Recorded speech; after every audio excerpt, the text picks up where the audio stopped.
À la une de l'actualité, un homme de 56 ans suspecté de pédophilie dans le Rhône. Le parquet a requis son placement en détention provisoire. Une information judiciaire pour agression sexuelle et viol aggravé a été ouverte. Il avait été arrêté à Périgueux hier. L'homme qui a reconnu être un prédateur sexuel et avoir au moins une trentaine de victimes. J-7 avant la réouverture, l'auberge Bocuse se prépare. Après des mois de fermeture, il faut remettre de l'ordre dans le restaurant. En cuisine, les chefs peaufinent leurs nouvelles recettes alors que le carnet de réservation est déjà plein pour mercredi. Eux aussi espèrent faire le plein de visiteurs dès la semaine prochaine. Le parc Walibi va rouvrir ses portes. L'heure est donc aux dernières vérifications. Au dernier brief avec les équipes, il faut vérifier que toutes les attractions sont prêtes à repartir pour accueillir dans un premier temps près de 8000 personnes par jour.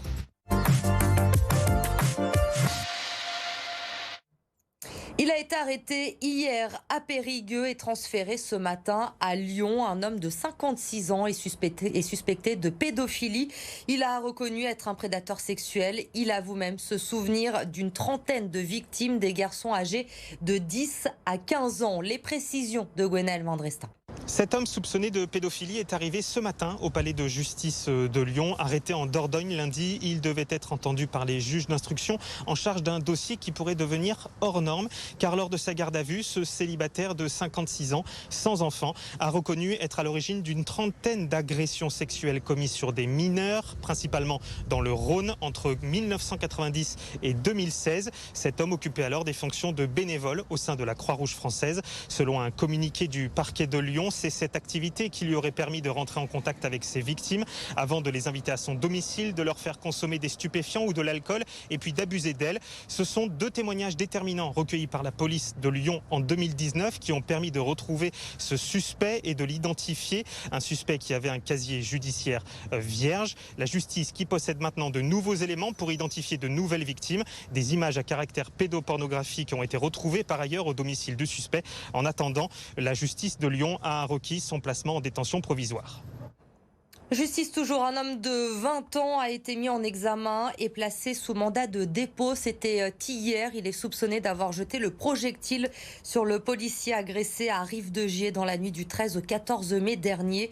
Il avait fui en Tunisie juste après les faits. Il a été arrêté ce dimanche à l'aéroport de Saint-Exupéry. L'homme qui a déjà été condamné l'an dernier pour violence sur personne dépositaire de l'autorité publique. C'est un lieu symbolique à Lyon pour les travailleurs du sexe, puisqu'en 1975, l'église Saint-Nizier avait été occupée pour dénoncer les répressions policières et les arrestations arbitraires dans l'espace public.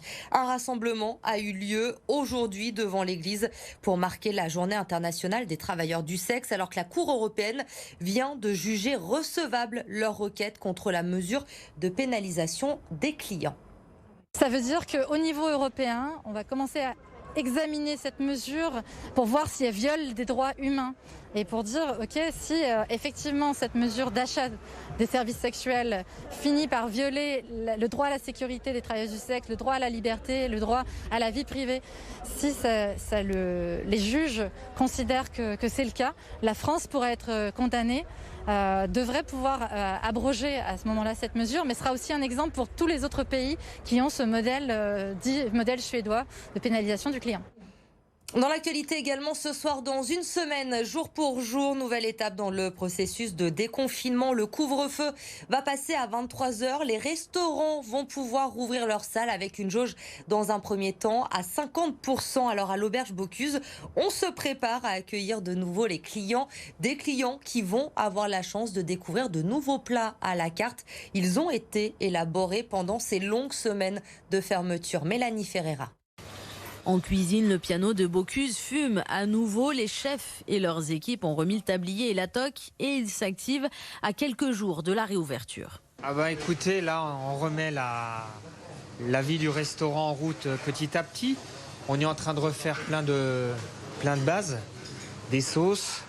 On remet aussi les équipes au travail parce que ça fait quand même quelques mois où ils se sont levés un peu plus tard le matin. Les chefs n'ont pas chômé pendant cette fermeture. Ils en ont profité pour rencontrer des fournisseurs et tester de nouveaux produits à découvrir sur la nouvelle carte. On va travailler de l'omble de fontaine bio. C'est un poisson qu'on peut trouver également dans les lacs, c'est de l'omble chevalier.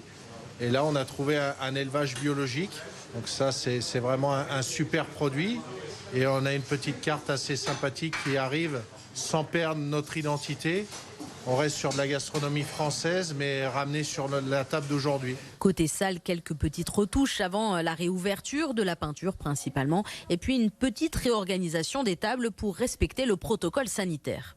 Donc là, on a 8 couverts. Donc là, on va être obligé de jusqu'au 30 juin de la scinder en 6 couverts maximum. Et quand on a beaucoup de grandes tables pour cette réouverture, et on fait 2 tables et les clients sont très compréhensifs pour ça. Preuve en est, le restaurant affiche déjà complet pour la réouverture et le carnet de réservation est bien rempli pour tout le mois de juin. Après le Palais des Sports de Gerland et le Groupama Stadium, c'est au tour de l'hippodrome de Paris de devenir un centre de vaccination, centre éphémère cette fois pour les salariés suivis par le service de santé au travail interentreprise. Alors dès demain et également vendredi, ils vont pouvoir recevoir leur première dose du vaccin Moderna. 9 box ont été installées au cœur de l'hippodrome pour accueillir jusqu'à 1200 personnes sur ces 2 journées. Les créneaux ont été pris d'assaut en quelques heures. Tout a été réservé. Une équipe de 40 personnes, des médecins, des infirmiers ou encore des secrétaires sont mobilisés pour que tout se passe bien. Les 1200 personnes qui vont venir se faire vacciner sur 2 jours reviendront ensuite dans 6 semaines toujours à l'hippodrome de Paris pour recevoir leur 2e dose. L'objectif de cette opération, c'est de montrer la capacité et la mobilisation des acteurs privés, des entreprises pour accélérer la vaccination. Aujourd'hui, le vaccin est un des moyens qui nous permet de retrouver une vie normale, de retrouver une activité économique et c'est important qu'on y contribue et qu'on puisse le plus rapidement possible sortir de la situation actuelle. Malgré les oppositions nombreuses, les élus, les habitants, Bruno Bernard avance dans son projet de transport par câble dans l'ouest lyonnais. Un comité de pilotage avait lieu aujourd'hui au Citral. Le but, finaliser les tracés en vue de la concertation qui doit débuter à l'automne prochain. 3 tracés sont actuellement à l'étude au départ de Francheville avec arrivée à Gerland, à Jean Jaurès ou encore à Perrache. Ce projet de téléphérique qui divise, vous le savez, beaucoup d'opposition et en cause notamment les pylônes qui vont devoir être installés. Le vice-président à la métropole en charge des mobilités a répondu à ce sujet aujourd'hui. Écoutez-le au micro de Cédric Adam.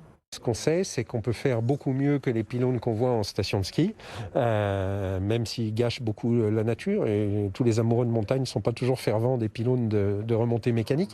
Mais on peut faire beaucoup mieux en matière d'insertion et que suivant la technologie, on en aura beaucoup moins. C'est l'objet des études qui sont en cours et qui seront présentées à la concertation. Pour chaque tracé, on va nous essayer de travailler finement au moindre impact possible. Et en fonction de ça, on aura des implantations de pylônes, des implantations de stations et un affinage, entre guillemets, ou un affinement plutôt, du tracé exact. On vous emmène à présent à Walibi. Le parc d'attractions va rouvrir mercredi prochain. L'heure est donc à la préparation. Il faut vérifier les attractions, briefer les équipes. En temps normal, le parc peut accueillir jusqu'à 12 000 visiteurs par jour. Il faudra, dans un premier temps, se contenter d'une jauge à 65%. Corentin Marabeuf. Après près d'un an d'inactivité, ces saisonniers avaient bien besoin d'une piqûre de rappel à 1 semaine de la réouverture du parc. J'ai les initiales, j'ai la date du jour, je peux utiliser l'attraction. Et je peux faire embarquer mes visiteurs. Des visiteurs qui s'apprêtent à redécouvrir leur parc d'attractions. Pendant sa fermeture imposée, l'enceinte s'est refait une beauté, avec notamment ce nouvel espace thématique autour de la Nouvelle-Orléans, mais pas que. Tous les restaurants dont la décoration et la thématisation étaient très poussées et terminées cet hiver. L'attraction Airboat, élue meilleure nouvelle attraction européenne l'année dernière, qui a reçu également toute une décoration et une thématisation au niveau de son entrée. Et puis une petite attraction enfant qui n'était pas disponible l'année dernière, qui s'appelle Le Petit Vapeur, annexé à un des nouveaux restaurants. Et en attendant le 30 juin, la capacité d'accueil du parc est réduite à 65%. Pas de quoi gâcher la fête. Ici, c'est l'optimisme qui règne, malgré 30% de chiffre d'affaires perdu depuis le premier confinement. On est optimiste parce qu'on croit en nos produits. On est optimiste parce que la reprise d'activité au sein des parcs de loisirs dans d'autres pays, en l'occurrence la Belgique et les Pays-Bas qui ont ouvert avant nous, fonctionne très très bien. Donc les visiteurs veulent aller dans les parcs de loisirs. Donc on en déduit que chez nous, ça sera la même chose. Un temps flou, la question du pass sanitaire vient d'être éclaircie. Il ne sera pas obligatoire pour accéder au parc d'attractions. Et c'est déjà terminé pour Caroline Garcia. À Roland-Garros, la Lyonnaise a été éliminée au deuxième tour cet après-midi par Polona Hercog, 73e joueuse mondiale. La Slovène qui s'est imposée en 2 manches sur sa 5e balle de match. Victoire 7-5, 6-4. C'est la première défaite de Caroline Garcia face à Polona Hercog.